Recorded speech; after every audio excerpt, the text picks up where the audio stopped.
Okay, hello everybody. Thank you for joining us today. I see the numbers quickly rising. While we wait a couple minutes for the webinar to start, I'm going to start promoting everybody from attendee to participant as a panelist. So if you get a request from me, please accept it. If somehow I miss you, please raise your virtual hand and I'll go back and promote you again. Thank you so much.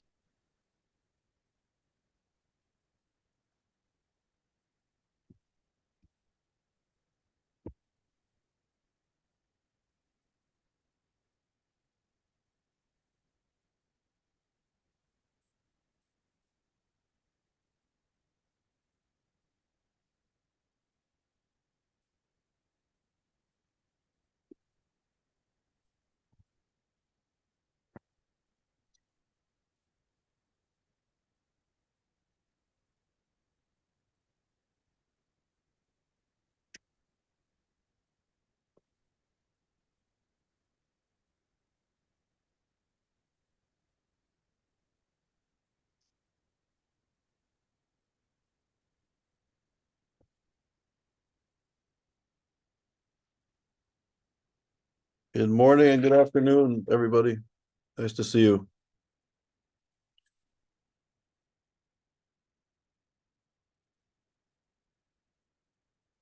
So just wait a couple more minutes. And if you could work with Daphne to turn on your cameras and create some sort of virtual communal feeling, that would be great.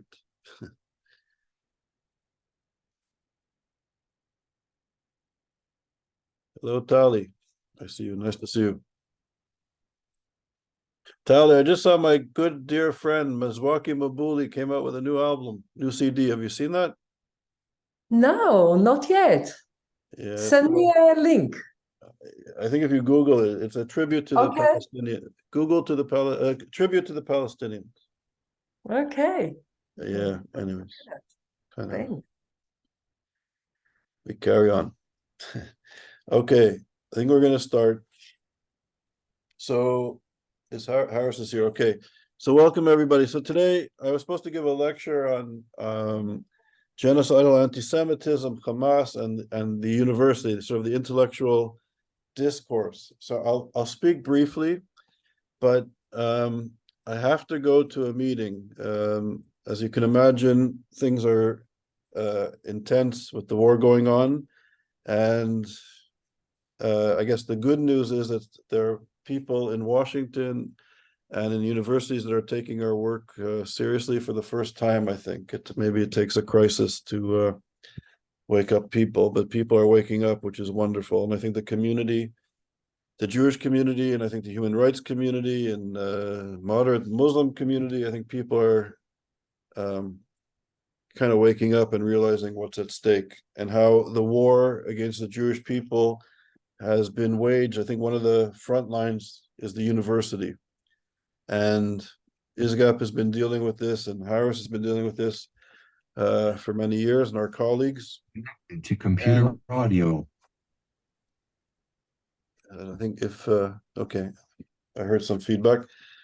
And I think, we've been sort of critiquing the intellectual and academic discourse and postmodernity and Edward Said and, how Israel, Jews, and Zionism has been portrayed in academia. And I remember about 20 years ago, I met Jewish Persian refugees in the United States, and they were imploring me that they couldn't understand why the Jewish community in the United States was silent about what was going on in the classrooms in our best universities, and that they understood from their experience in Iran that once the universities are lost or redirected, that this is the beginning of the end. That the universities, higher education is the most important institution in our democratic country. This is the space where young people learn to be citizens. And as we know, and we've been articulating, Israel, the Jewish people, and Zionism has been denigrated, demonized, etc. Natan Sharansky writes about this. And we can literally see it being played out. It's not just in the classroom now. I was at Columbia University and NYU last week, and I know all of this stuff intellectually. I was shaking physically shaking, speaking to young Jewish boys and girls. They're 19 years old, 18 years old. where people are coming up to them, their classmates are coming up to them and saying, we will do to you here what happened in southern Israel, or in the entity, the Zionist entity. Going up to Jewish girls, undergraduate students, and telling them that they are going to be raped like they were in southern Israel, or in the entity, sorry, not southern Israel. This is at NYU in Columbia. Students are being told by their professors in the class that they are supporters of killing children in Gaza. Students are afraid to go to class. And I met just one student who was threatened with rape and murder, and she's in an honors program where they take 10 students out of more than 1,000 applicants. It's a special program. She's one of 10 students. She left the class after she was berated by her fellow students and professor, and she hasn't gone back in more than 3 weeks because she left crying, and she came to, we met, she was crying, feels alone, abandoned. The university is doing nothing to protect her. And she knows that if she doesn't go to class, she's going to end up failing out of this very prestigious program. So this is sort of the environment in which Jewish students, and as you know, some faculty are also experiencing. So it's dire.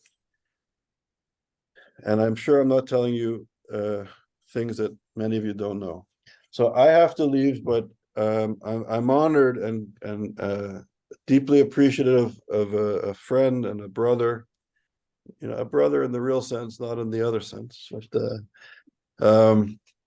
for Haras Rafiq, and Haras has agreed with very little notice to fill in for my lecture today because I have to go. So Haras, as you know, Haras has been very active in this space of human decency, of fighting extremism, anti-Semitism, anti-Islamic sentiment in Europe and North America and around the world, and fighting for decency and democracy.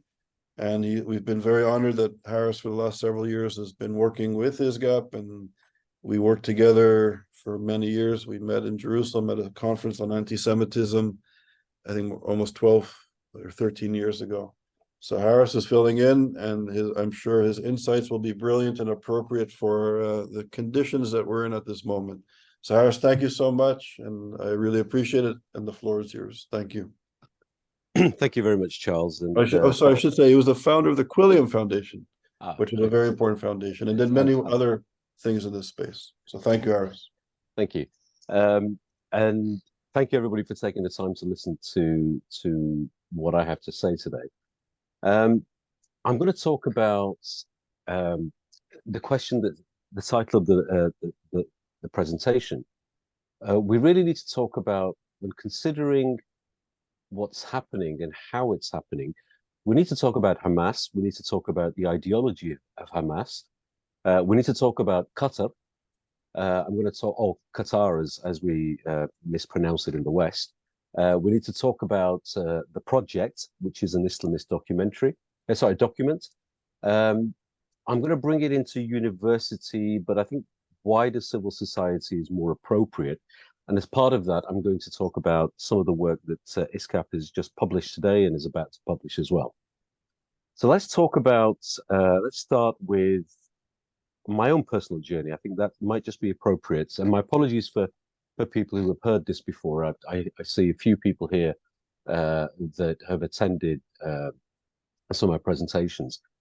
I'm a Muslim, raised as a Muslim. I was born in the United Kingdom. My mother's side, my family, her family, my family were here since 1901.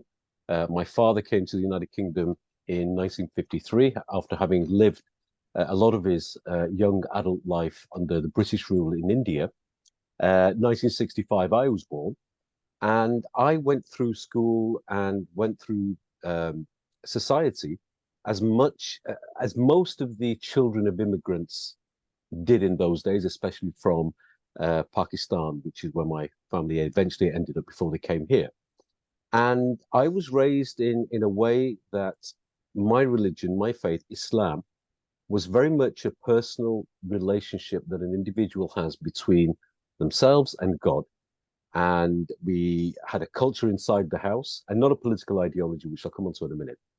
And within the house, it was very easy for me to have this Indian / Pakistani cultural upbringing, where my parents taught me how to speak Urdu and Punjabi, although English is my first language.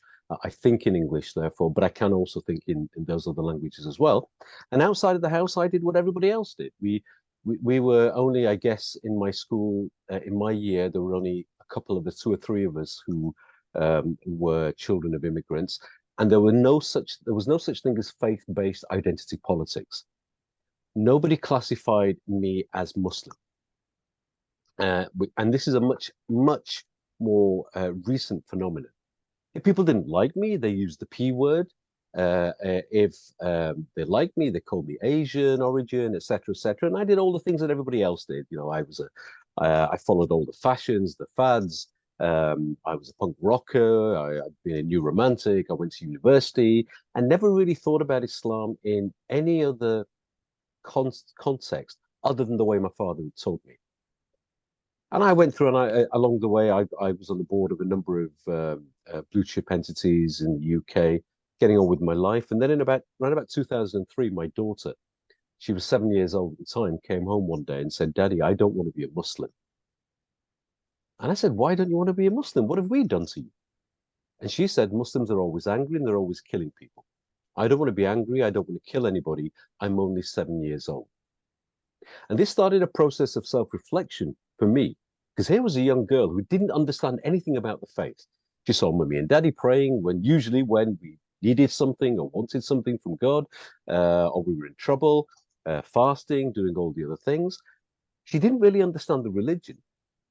She didn't understand anything about geopolitics. Why is it she doesn't want to be a Muslim? So I asked her. And she said, "Muslims are always angry. They're always killing everybody or wanting to kill everybody. I'm only 7 years old. I don't want to kill anybody." So I said, "Where are you getting these messages?" And she turned over onto the TV and BBC News or Sky News or whichever one it was. And that was post 9/11. And there was some Taliban. People in Afghanistan, there were the Taliban and probably Al-Qaeda as well, burning effigies of George Bush and Tony Blair, firing rifles and looking pretty menacing and as if they're going to kill people. So I started thinking, okay, if my young daughter, who's living in a Muslim household, British Muslim household, is feeling this way, what are other people thinking? What are other Muslim kids thinking? What are my non-Muslim friends, of which I have more than Muslims, as that's the way I grew up? What are they thinking?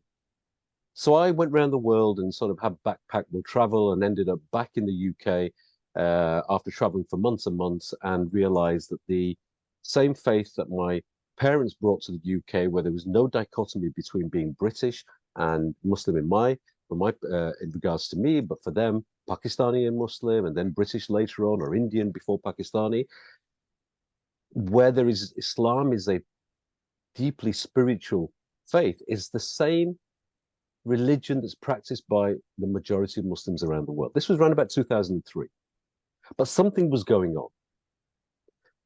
There were attempts in those days, and there was money and a whole bunch of things that was actually hijacking the very faith that I believed in. So I left what I was doing and commissioned a large study into Muslim attitudes. 1,500 people surveyed face-to-face in those days, presented those findings to the government here in the UK, who I'd never dealt with before, and they were quite patronizing. There was one thing that frightened me in the research, and that was when asked an open question, name a Muslim role model, just under 5% of British Muslims said Osama bin Laden. They could have said anybody. Some people did actually say Muhammad Ali, the boxer. Some people said the Prophet Muhammad, peace be upon him. Some people said other parents or whatever. But just under 5% said Osama bin Laden. And that's why I went to the government. Here's our research, and there's something going on here in the United Kingdom. I feel that there's going to be a 9/11 in the UK. And they didn't take it seriously, which seems to be a common theme, actually, even until recent events.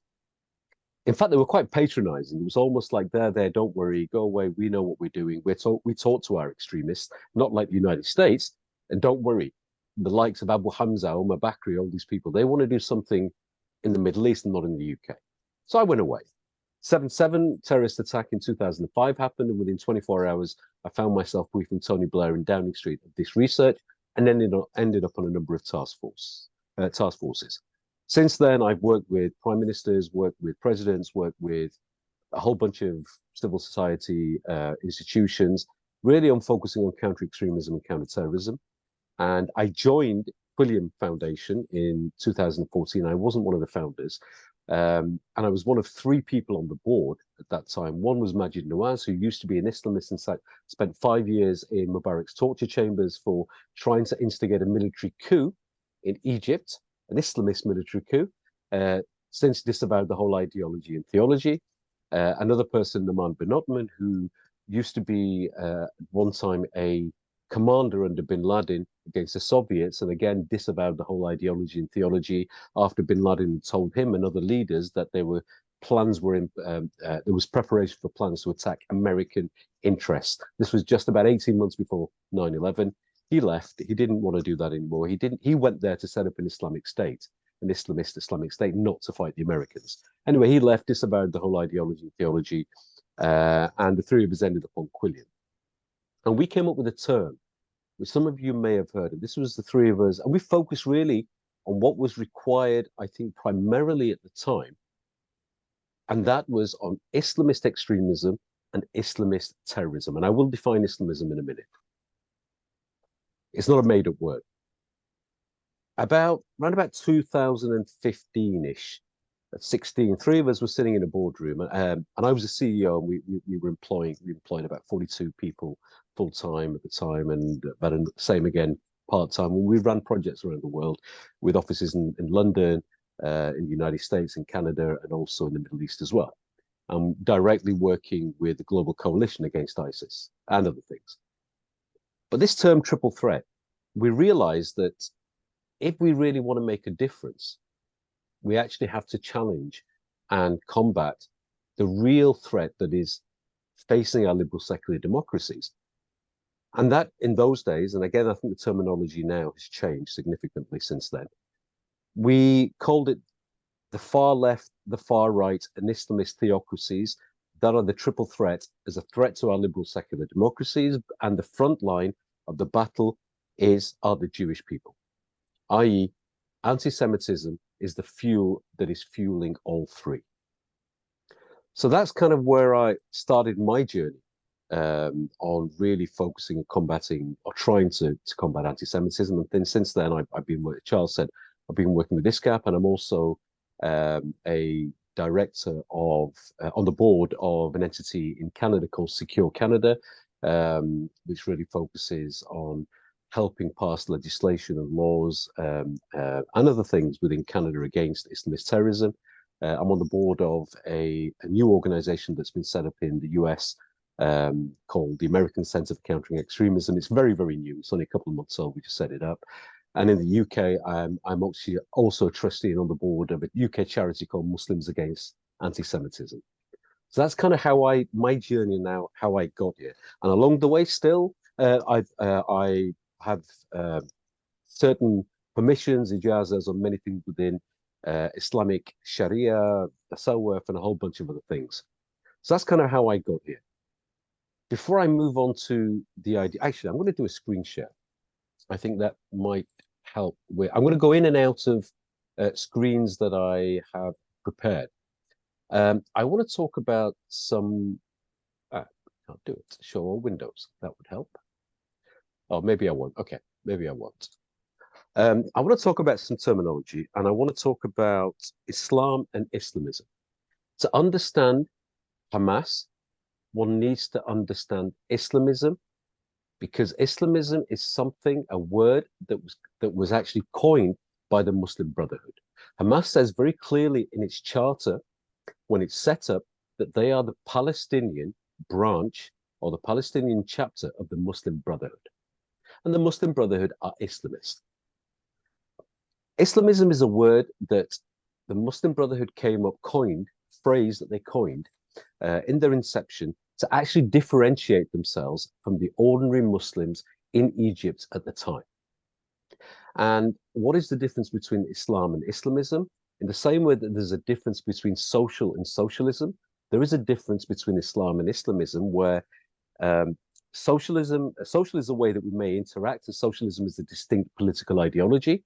Islam is a religion practiced by 2 billion people around the world, often excommunicating each other because each group believes they have the truth on what Islam is. I'm sure this happens in other religions and other faiths as well. And for many, it's the spiritual relationship with God that they have and a way of practicing a religion. Islam 1400 years ago didn't mean, actually the word has two meanings.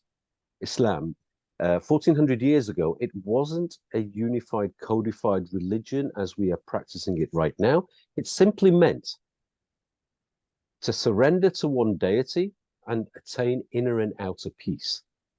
That's what it meant 1400 years ago. It means something else now. It's a codified religion with lots of rules, etc., etc. And a Muslimin was somebody who had surrendered to one God and attained inner and outer peace.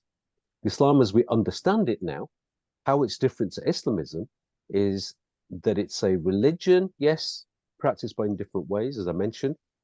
Islamism is a distinct political ideology that wants three things. The first thing that it wants is to set up a utopian Islamist state and enforce a version of jurisprudence based on Sharia. By the way, there's no such thing as Sharia law. I'll come on to that in a minute. The second thing it wants to do is to spread that law, that jurisprudence, their version, their interpretation. And there are many interpretations, many. Al-Azhar University has recognized hundreds of what they consider legitimate interpretations, and there are more popping up every day. The second thing is to spread that law, that rule, on all the people around the world. That obviously will involve fighting. The third thing is to wipe Israel off the map. They're the three things that Islamist and Islamism wants to achieve. I mentioned there's no such thing as Sharia law. Sharia literally means the path to the oasis. And Sharia has, over time, been understood by the majority of Muslims as a personal journey, a personal set of values that they would have based on their surroundings, their atmosphere, by what God has given them, on how they achieve that closeness to God. Fiqh is the Arabic for law. When we say Sharia law, we're actually using law as the noun and Sharia as the adjective to describe the noun. In the Quran or the Hadith, you will not find the Arabic word for law, which is qanun, anywhere. It's not there. And even at the time, 1400 years ago, when Medina was set up as a state where the Prophet Muhammad, peace upon him, was the first head, the same law was not actually, the same set of laws were not applied to all of its citizens. The only time this Islamist interpretation and this law has actually been applied until recent times is probably, I think, in Spain for a brief period of time as a resistance against sort of what they considered to be colonial invaders, when actually it was whatever, but invaders from Christian invaders, should we say. So these are some things that I think are very, very important to recognize, that when we talk about Islam and Islamism, they are actually two different things. The other thing I will, however, say that Islamism is a plausible reading of Islam. So anybody that tells you or says that Hamas, Al-Qaeda, Boko Haram, Al-Shabaab, ISIS are actually not Muslim actually doesn't know what they're talking about. They are Muslim. And anybody who says that the actions that they're carrying out have got nothing to do with Islam, or they say that it's everything to do with Islam, they actually don't know what they're talking about. The reality is that the ideology of Hamas, the ideology of the Muslim Brotherhood, the ideology of ISIS, Al-Qaeda, etc., has got something to do with Islam, but it is one particular interpretation where you have various things. We have European anti-Semitism, which on the whole, the protocols of the Elders of Zion and various other things were imported into the Middle East. I'm not saying anti-Semitism didn't exist prior to that, but it wasn't the majority. It was very, very small. This interpretation is something that we have to really consider, because if we don't, what we're actually doing is feeding into the hands of people that are part of the triple threat that I mentioned. So these are some terminologies and some things to understand. So this is what Hamas wants to do. Hamas, the Muslim Brotherhood, was set up by Hassan al-Banna, and along the way we've had in Egypt, as I mentioned, who actually was a figurehead, a bit like Osama bin Laden was the charismatic figurehead for Al-Qaeda. He wasn't the brains, a bit like Tony Blair was the charismatic figurehead. I'm not comparing the two, by the way. I'm just saying it, a bit like Tony Blair was the charismatic figurehead for the new Labour Party when they finally defeated the Conservatives in the UK. Gordon Brown was the brains.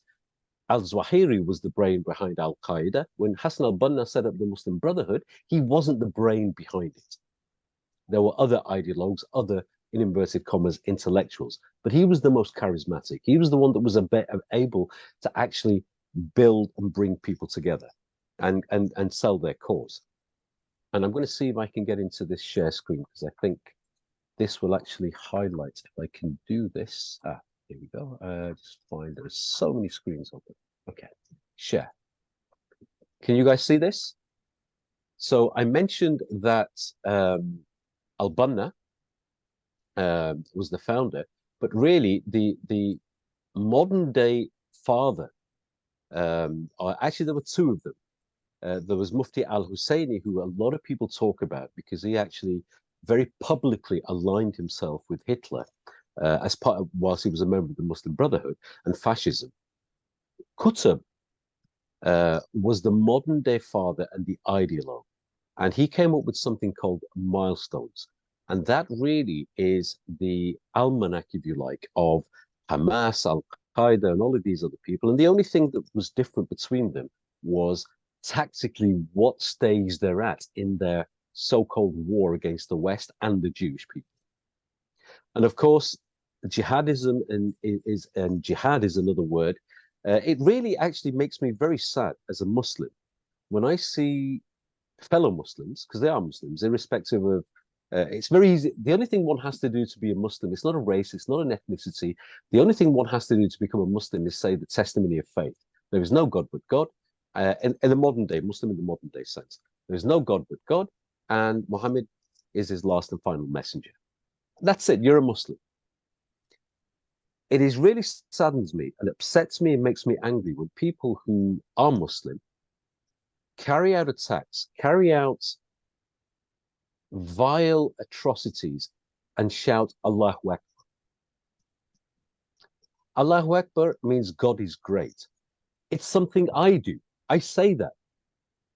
But I don't say it in the context of carrying out activities. If I see something really, really good, somebody has given a bit of charity, that we believe that everything comes from God. So we say God is great. We can say Subhanallah. We can say many things. But that's one of the things we can say.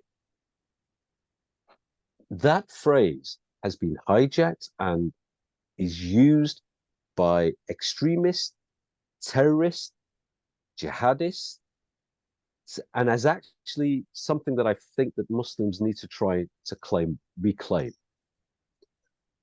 But when we have the word jihad and jihadism, it does have a lot of meanings. But the context of the word is very, very important. There are 13 classifications of the word jihad. This is a presentation that we delivered to Vice President Cheney in 2004, post 9/11. Really looking, and I'm happy to share this technical paper if people are interested in this. One of those classifications is actually taking up arms. There are many, many other ways and classifications of the term. But a jihadist and jihadism is somebody who is either supporting or using force to achieve the Islamist objective. That's very, very important. Now let me put some context in this. Many of you will have seen the marches that are happening in London. Some of you may have seen, can't remember, the last month has gone by so it's been such a blur. There's been so much going on, but many of you may have seen the videos and images of a guy who was carrying a black flag, and on the flag was the Shahada, written in Arabic, the testimony of faith, and he was shouting Jihad fi sabilillah. He was saying jihad for the sake of God. Now, some commentators were commentating and saying that this is an ISIS flag, and this guy is calling for war. They were partially correct. First of all, it isn't and it wasn't an ISIS flag. In the same way there's a difference between the flag between Australia and New Zealand, there are subtle differences between these black flags. It wasn't an ISIS flag. It was a flag of an organization called Hizb ut-Tahrir, which is an extremist organization that has been banned in some countries, but the UK, US, and others have not. So first of all, that's the partial inaccuracy. The second thing, calling for war. Yes, he was, and this is where the police got it wrong here in the UK. Right, it wasn't the police, it was the Crown Prosecution Service. I mentioned the classifications of jihad. You have to look at the context. When he was actually saying, curse on the Jews, fight the Jews, all of these kind of things, when he is used this term jihad, in the context that he did, it was a context to pick up arms and go and fight against Jews. So the whole conversation, we're in the fog of war at the minute. The whole conversation, if we want to see a way forward, we want to actually have prosecutions, we want to find a way, we have to actually understand some of the definitions, understand the religion, the faith that Hamas practices, how it's different to the religion and faith, how I practice it, who the Muslim Brotherhood are, and what are the consequences of getting it wrong. The consequence of getting it wrong, in the instance of the way that I described it, was that guy got away with it. He completely got away with it. He's not going to be prosecuted, and he's not going to go to prison or have a record. You know, he's because people got in it and didn't, didn't get it right. So now let's move on to how this ideology has seeped into the West. For decades, we've had countries in the Middle East, Muslim majority countries, because there's no such thing as a Muslim country. It's Muslim majority countries because the laws in one country will be different from another, than as I described, the way Islam is practiced. For decades, countries like Saudi Arabia, even the UAE, Bahrain, Kuwait, Qatar, and others have been funding this Islamist ideology as normative Islam to further their own aims and goals around the world. Until recently, Saudi Arabia, the UAE, and others have stopped doing it. But some of the damage is done.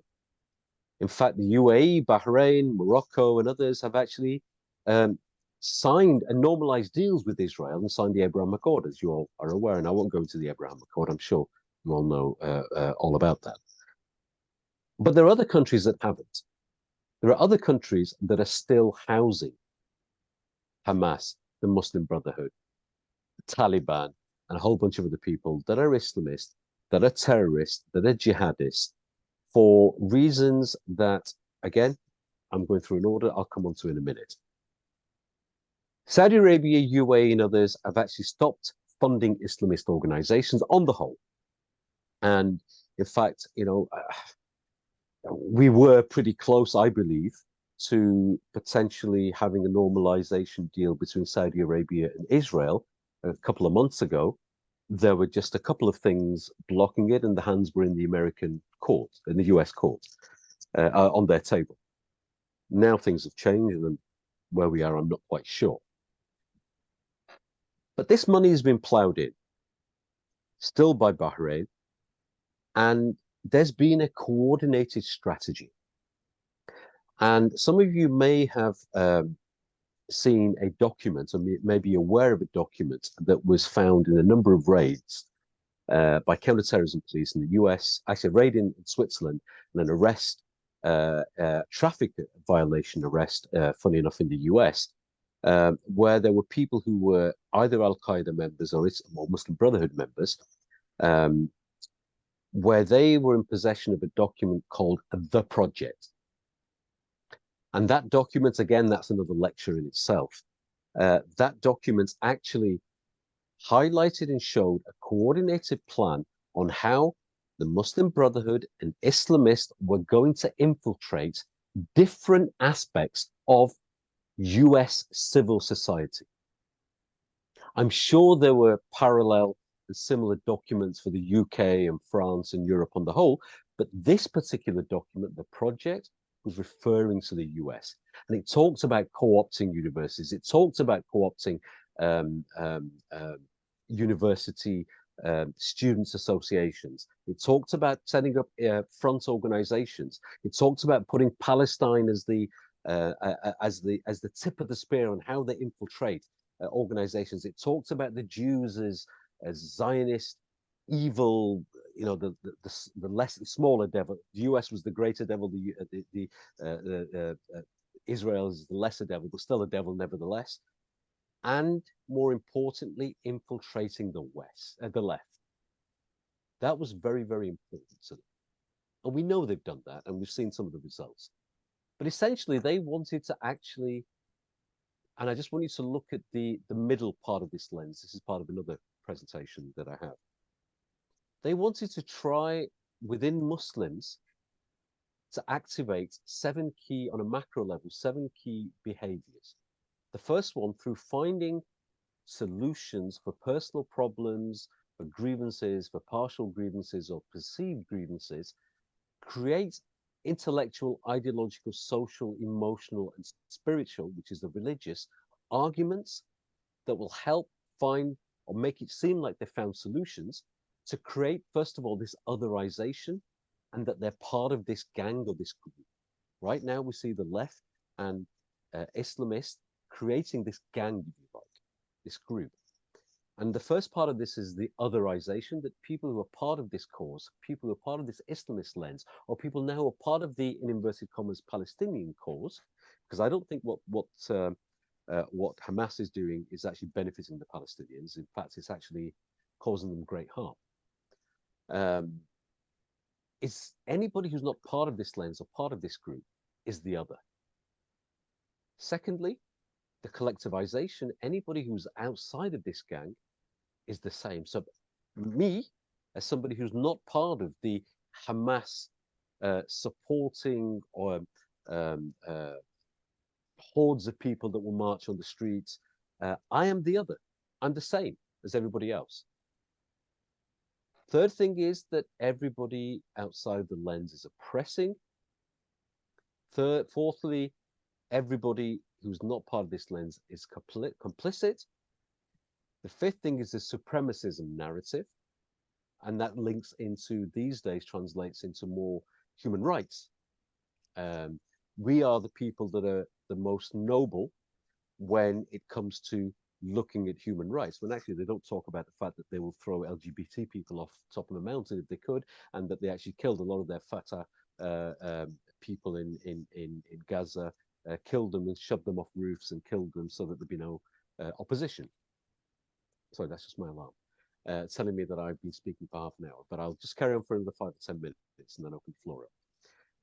Up until then, everything that they do is actually not illegal in a liberal secular democracy. But then we get onto the self-defense narrative, and we get onto the we must defend ourselves and violence is the only way. And that's when it gets violent. And that's kind of where we're seeing the situation where we are in terms of I'm just trying to do the US and the UK and other parts of the West. Now let's talk about a little bit about universities, because they've seen Qatar as an entity. They had some problems with the other people within the region, the global coalition. Somebody somebody, Greg, Greg, I will answer your question in a minute. Haras said the West is attacking Islam. I don't think we understand what they really mean. Would you explain that? Greg, I will do in a minute. Qatar had some issues with the rest of the countries within the global coalition around about 7 years ago. As a result of that, they found themselves isolated. Saudi Arabia, UAE, Bahrain, Kuwait, everybody had isolated them. The Muslim majority countries had isolated them. So on the basis that they all said that Qatar is supporting terrorism, supporting Hamas, supporting the Muslim Brotherhood, primarily the Muslim Brotherhood. Qatar, thinking that Qatar would capitulate and they would fall in line in the same way that Saudi Arabia and the UAE have made being a member of the Muslim Brotherhood illegal, that Qatar would do the same. Well, they didn't. What they did is they doubled down and they spent a lot of money, tens, if not hundreds of millions of dollars, with lobbying PR companies, universities. Qatar right now is the largest foreign donor to US universities in the world post 9/11. ISGAP found initially in 2019 $3 billion of undocumented, unreported funding that had come in from foreign entities. Since then, there was a federal investigation, and there was over $13 billion found by the Department of Education. I think there are some claims that it even went up to $18 billion. But the fact of the matter is, a lot of money is coming in from Qatar. We at ISGAP, a couple of years ago, knew and felt that this must be having an effect on the way that universities are behaving and will behave and will teach and will support certain Islamist causes and objectives. But we didn't know for sure. So we commissioned an organization called NCRI, and we just launched today formally a report where we actually looked at aggregated data from a number of sources, and we wanted to test the hypothesis: is that money actually having an effect? Well, now we can scientifically prove that yes, it has had an effect. First of all, on increasing anti-Semitism versus money that's not been received from these countries, especially undocumented and unreported. Secondly, that level of anti-Semitism and undemocratic behavior, anti-democratic behavior, increases year on year. Third thing is that that particular anti-Semitism is being driven by the universities into its local community and not the other way around. And I suggest that everybody should read this report. I think Daphne has sent out a MailChimp, if I'm not mistaken, as we've been on this in this call.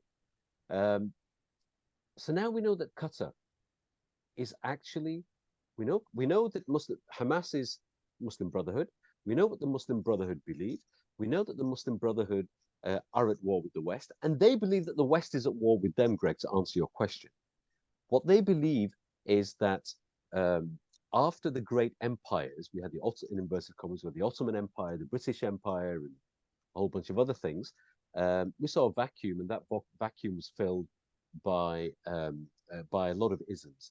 We saw fascism and communism in Europe, and in the Middle East, we saw things like Baathism and Islamism. And the Islamists believe that the West, initially primarily Britain, because they blame Britain because of the British mandate in the region, they believe that Britain and the West is responsible for the decline in what they call the glory days of Islam. And there are other reasons why it happened, and that's why they have built a narrative to say that the West is at war with Islam, and they use things like Islamophobia. By the way, I don't believe that the word Islamophobia is fit for purpose. Islam is I live in a liberal secular democracy. Islam is a set of ideas, a set of values. In my liberal secular democracy, no set of ideas or values should be beyond legitimate critique or even satire. However, and in the UK and we've had things like the Monty Python Life of Brian, which critiqued and satired, Christianity. However, no individual should be beneath dignity. Therefore, anti-Muslim bigotry or anti-Muslim hatred is actually a term that the UK government is using based on the advice that we've given them, and other people have as well. So we have Hamas, we have the Muslim Brotherhood. We understand their ideology. The Muslim Brotherhood is the state religion, sorry, Islamism as defined by the Muslim Brotherhood is the state religion of Qatar. Qatar houses senior leaders of Hamas. Qatar housed the late Qaradawi, who was one of the spiritual heads of Hamas. And Qatar, through universities and other things like Al Jazeera from a PR perspective, are propagating this ideology around the world. And we're seeing the results of what decades of unchecked, as Charles mentioned, people didn't want to hear about this. Decades of unchecked propaganda and money has led to. So that's kind of where we are in terms of sort of how we got here. What's the future for us in the West? So we all know what's happening within the Middle East and Israel and Hamas. I won't comment on that. What I want to comment on is the West and where I see things going here. I said on the UK government task force, and Charles will know this, and others, I've shared this with them.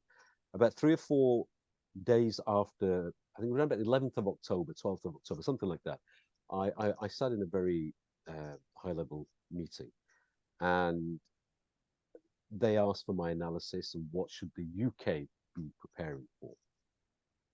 And I said something along the lines of,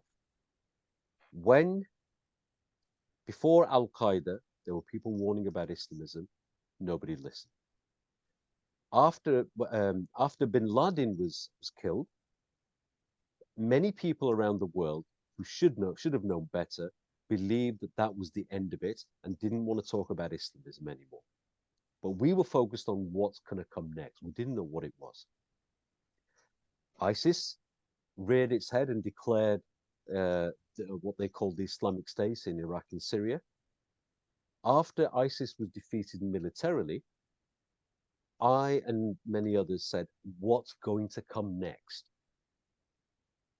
We haven't inoculated the moderates. Many of the people that are going on these marches that I referred to are not Islamists.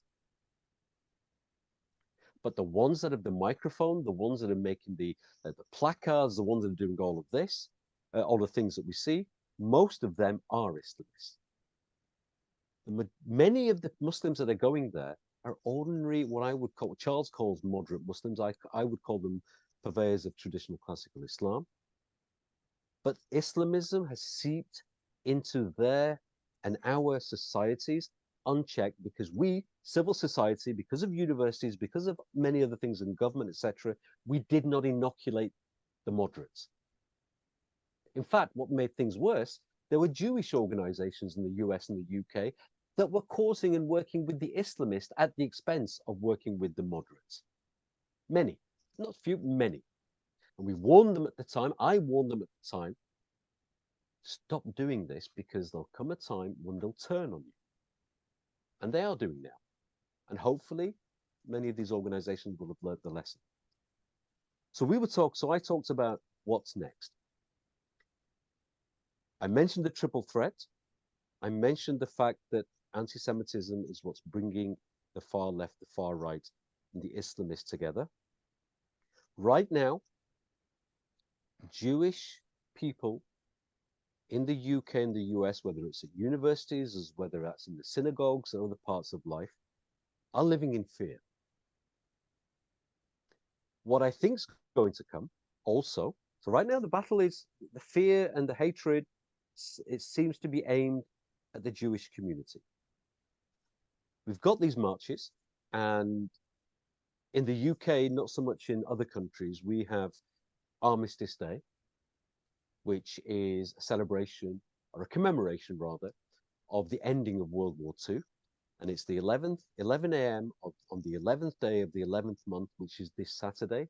And the left and Islamists and other people who are fellow travelers who are emotional about the whole, what's happening in the region, are planning a 1 million man march. This is seen as a provocation, and the nationalists, the thugs, because it's no longer accurate to say the far right. Nationalists, football hooligans, veterans, and others are organizing a counter march. What started with the Jews will not end with the Jews. And we will see, as Ali Wiesel said, we will see in the UK certainly the start of a catalyst, the catalyst of what I think is going to be an even worrying time, when it will be, already it's bad for people who are Jewish, but it will also be bad for people who are brown, Muslim, and others, and it's going to get worse before it gets better.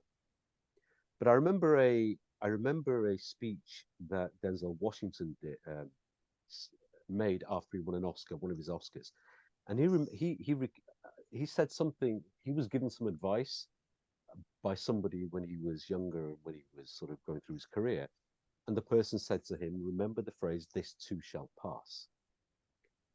It's a very easy thing to say, and I don't say this flippantly. This too shall pass, but what we actually need for it to pass with the minimal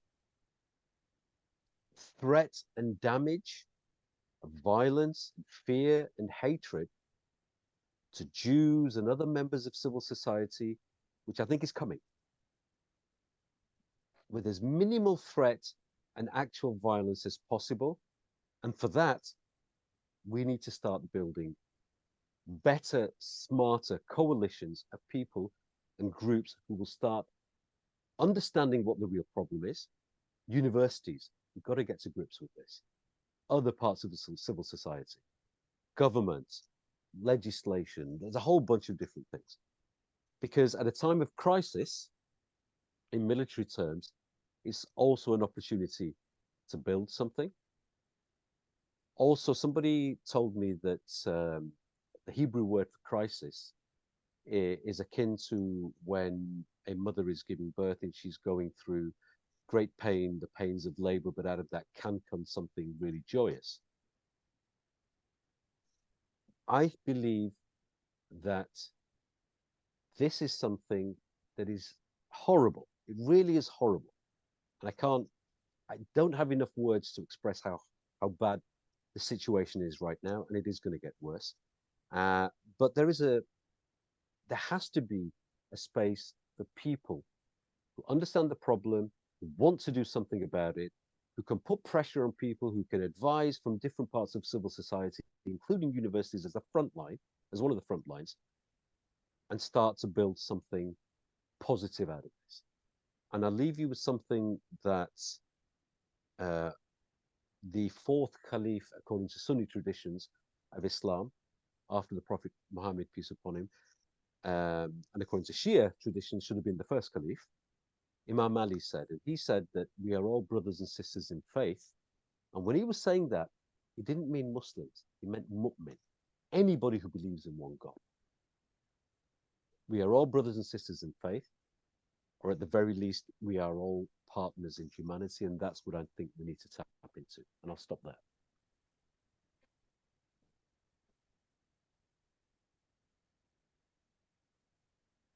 Not sure. Thank you so Oh, you're Haras. moderating. Okay, cool. That was great. Yes, I'm here to moderate. Sorry. I saw that there were a few people with hands up that I just need to promote to panelists. In the meantime, if any of you who are already here want to ask Haras a question, feel free to unmute and just go ahead while I unmute Howard and Bob. Also, Daphne, there are a lot of questions in the chat as well. How do you want me to do Absolutely. this? Do you want me to do the questions from people that ask the questions first, or do you want me to go through these? I don't know how much time we have. You can go ahead and pick, since we don't have that much time, I'd say you can choose a couple questions from the chat, and then we can address people with their hands up. Mark, do you have your hand up? Okay, so let me. And Glenn? Okay. Mark me just and Glenn both have their hands up, so you guys will go after Haras addresses a couple questions in the chat. Okay, so Greg, I hope I've answered your question. Holly, hope you're well. It's been a long time. Statistics on an Islamist autism spectrum, that comes from a study that was undertaken by the Norwegian government. Yes, terminology is important, but that's a slide that was put up there. They found that the majority of Islamist terrorists in their prison cells were actually suffering from Asperger's syndrome, which hadn't been diagnosed. Parts in the Quran where Jews are designated as pigs and dogs, does it address all the Muslims or the Islamists? Okay, so the part in the Quran from Lawrence where Jews are pigs, it doesn't say pigs and dogs. There are elements in the Quran and Hadith that talks about certain people. It doesn't say Jews. It's not general. It's a longer answer to that, and I'm happy to, Lawrence, take that offline. There's been lots written about it, so actually some Muslims will take that, but not all. And the Quran doesn't refer to Jews per se. It refers to a particular story where it says that before the Quran and before the Bible, the New Testament, there's a particular story where it refers to certain people who happen to be Jewish who didn't observe the Sabbath, and they were turned into Jews or Christians. Now, whether you believe it or not is another matter, but I'm just answering what the Quran says. And by the way, it's not everybody; it was some, and those people, if they were turned into apes or pigs or whatever, they wouldn't have any descendants who would look like human beings. Somebody else said World War One, not World War Two. The Caliphate was actually disbanded after World War One, when the Ottomans joined with the Germans. Can you say who the architects of the project are? Yeah, it's the Muslim Brotherhood Shura. It's the Muslim Brotherhood Inner Council. Don't ask civil, secular, liberal institute considered per se Islamist ideology. I would frame it the other way. Islamist ideology is an attack on liberal secular democracies, because the very concept of separation of church and state is part of traditional classical Islam, but not part of Islamist ideology. Qatar's role in jihadism, spreading jihad, I think I mentioned that. I'll stop there. People have got their hands up. So Glenn and Mark, due to the time, please make your questions quick and short. Thank you. Thank you so much for a fantastic lecture. I hope you'll be lecturing more in the near future. A very brief question, but something I still don't feel we've tackled. I understand everything you said about Islamists, but I'm still not clear why their particular gripe against Jews. What is it about Jews which is the focus of this? Because we have appalling things happening to Muslim minorities in Burma, in China, and elsewhere, and they're completely indifferent to this. Yeah. So where other countries are actually treating Muslims badly, they don't give a toss. But in a country, what is it about the Jew that so distracts an Islamist? Happy to give a longer answer, but I'll give you the short answer because of time right now. Jews are seen to be the people, and this comes from a lot of it comes from the tropes and the protocols of the elders of Zion, seen as the people who are propping up the far enemy, which is the United States and the West, in terms of financial support. They're the schemers, they're the small devils, shaitan, as they say. They see in their literature and the ideology as it's all part of a global scheme. And secondly, they see that support for the Antichrist, the Dajjal, the anti-Messiah, shall we say, the people who are supporting and going to be providing most of the support and the very infrastructure for Dajjal to actually come into play are Jews. And I can go into a longer answer. In a nutshell, Jews are responsible for everything, for the glory days of Islam, no longer being here, for conquering land, for rights against Palestinians or Arabs, should we say, or for the tropes that the protocols say, ultimately what Hitler said. And if they can get rid of the Jews, maybe things will get better. Secondly, you're absolutely right. More people died or in concentration camps in China, the Uyghurs in China. Where are the hundreds and thousands of Muslims that are marching against the way Chinese are treating Muslims? There aren't. Secondly, in Darfur, in Sudan, actual ethnic cleansing has happened, carried out by other Muslims. Where are the marches? They don't seem to use your phrase, give a toss, right? To use your terminology. This has become a political and end of days type narrative, political with a small p, that is easy because Israel has become, and Jews have become, the opium of the masses. And it's an easy way for the Islamists to mobilize feet on the ground because of all the reasons I said. A longer answer, Glenn, I'm happy to go into later, offline. I do see you, Stephen. We have Mark, and then the last question will be yours, Stephen. So, Mark, you can go ahead and unmute you. I really haven't been aware. I've been raising my hand. But since you're calling on me right now, maybe I just use this opportunity to come up with a follow-up question to Glenn. And Haras, thank you very much for this brilliant presentation. And as you just explained, the Jews are seen as this ultimate evil responsible for everything that's wrong. And you said it yourself, this is also an idea that we know from Nazism, that we know from traditional European anti-Semitism.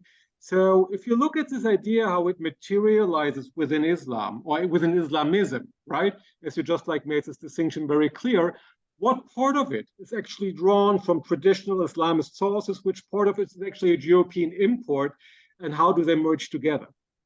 That's a very good question. That's why I said in some of my comments, to say that it's got nothing to do with Islam or it's all of Islam is actually incorrect. It has something to do with Islam. And I'll take a so first of all, during the Ottoman times, any imperial power did some things good and some things bad. And I'm not saying there wasn't anti-Semitism around at the time. But on the whole, the anti-Semitism that was around at the time was not like the anti-Semitism we see now amongst Muslims and amongst Islamism.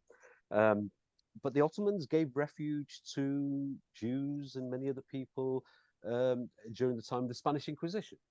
And there are letters in the British Library of Jewish people, or museum, one or the other, I can't remember, where Jews have written letters to other relatives and friends in Spain. Come here, come to the land of the Muslims, the Ottomans, right? Because it wasn't so bad, they're letting us do this, etc., etc. But Mufti Husseini and Qutb and Hassan al-Banna, these people I mentioned, took these this European anti-Semitism and merged it with things that are already in the Hadith and in the Quran, which were not specifically what they talked about.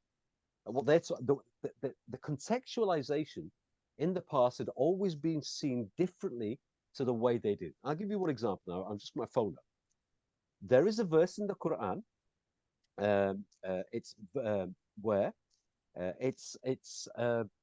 It's chapter number 5, verse number 51, where it talks about the Quran says, "Do not take Jews and Christians as friends." It's there. I'm not saying it's not there. And what the Islamists say, because of all this is in the Quran, and it's referring to all Jews and all Christians for the reasons why I just explained, the evil, great evil. And Yusuf al-Qaradawi actually said that he actually wavered between two things. One, actually, the traditional classical view, which I'm going to tell you about in a minute, and what became the generalized view. When it actually, what the verse was actually referring to wasn't a general all Jews and Christians.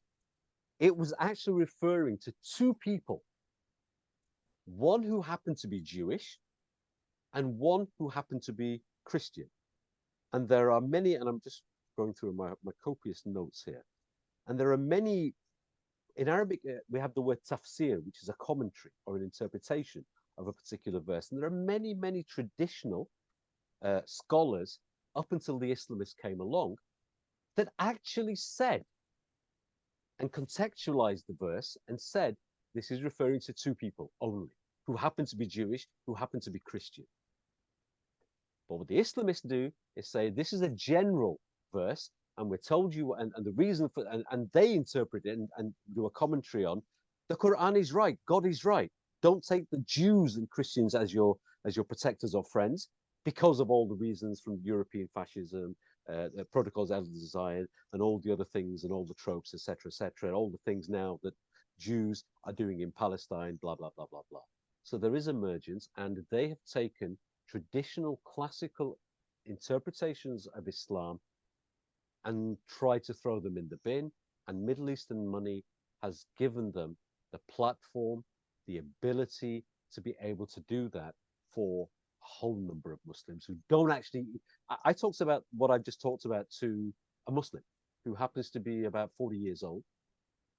He wasn't even aware that the interpretation, and I gave him all the references. He wasn't even aware that this was a thing, because he's been fed Sheikh Google, some of the mosques, all these other things. He's been fed all the things that Qaradawi and others will, all the Islamists are saying are true.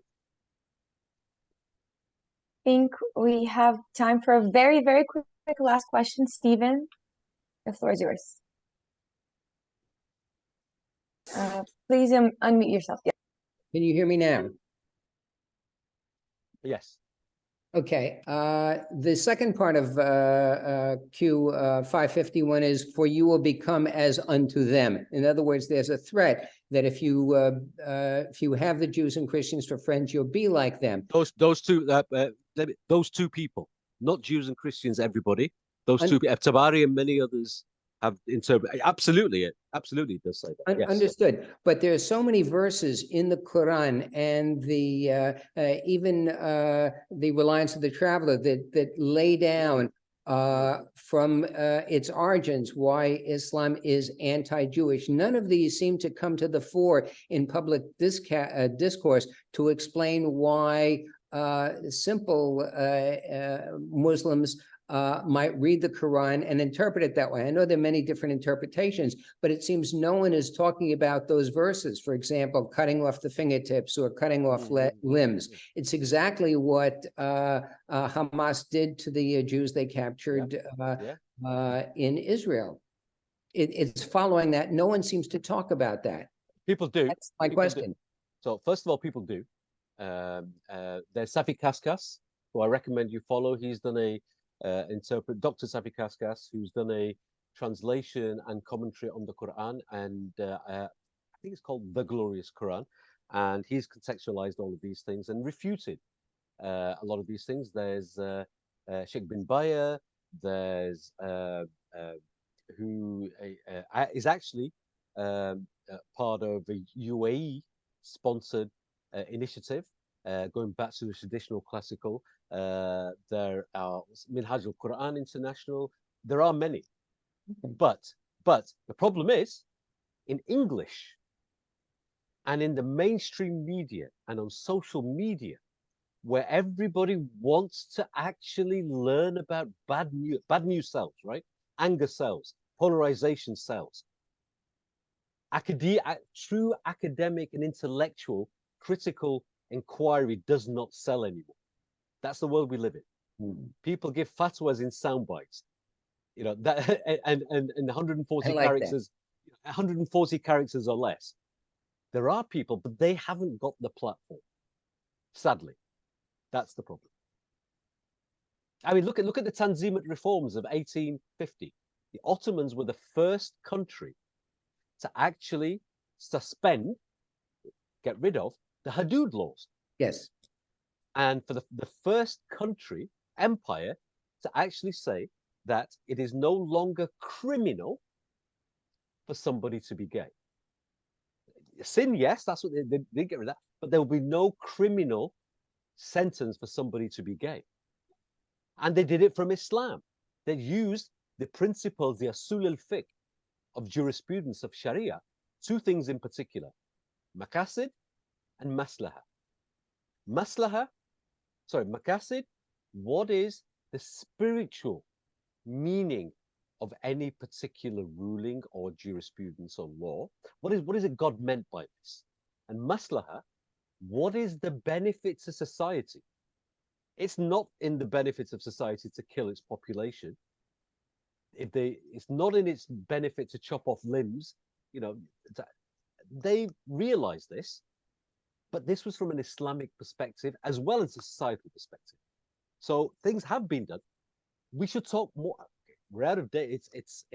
The world has moved on. We're not in the 19th century anymore, but we should look at the 19th century, what the Ottomans and the Tanzimat reforms did, as a viable case study on how we could have reform, not reformation, but islah. In Arabic, in the Quran, there is the word islah.